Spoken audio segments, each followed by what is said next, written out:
Avant de plonger dans cette histoire, abonne-toi, parce que le mal se cache parfois derrière les visages les plus banals. Et cette fois, c'est un simple boulanger qui a semé l'horreur dans les forêts glacées de l'Alaska. Robert Hansen. À première vue, un homme sans histoire. Petit commerçant d'Anchorage, marié, père de 2 enfants, propriétaire d'une boulangerie. Rien qui ne laisse deviner l'horreur qu'il cache. Mais derrière cette façade tranquille, se cache un prédateur redoutable. Dans les années 70 et 80, Hansen développe un mode opératoire unique. Il repère des femmes vulnérables, souvent des danseuses ou travailleuses du sexe. Il les kidnappe, les séquestre dans sa cave insonorisée et les viole.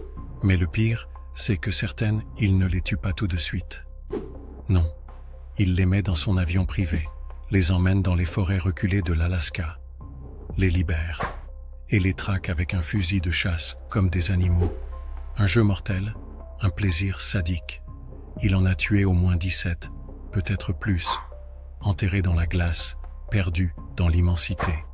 Et pourtant, personne ne le soupçonne, parce qu'il est poli, parce qu'il a une entreprise, parce qu'il est discret.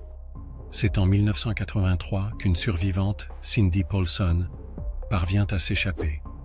Ligotée, menottée, elle se réfugie chez un chauffeur de taxi qui alerte la police. Grâce à son témoignage, une enquête est lancée. Mais même là, on a du mal à croire qu'un simple boulanger puisse être coupable. Il faudra plusieurs semaines d'enquête, une fouille minutieuse et une perquisition pour découvrir son armurerie, ses cartes marquées de croix rouge, chacune représentant un corps.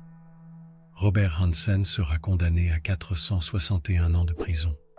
Il meurt en 2014, sans jamais avoir montré de remords.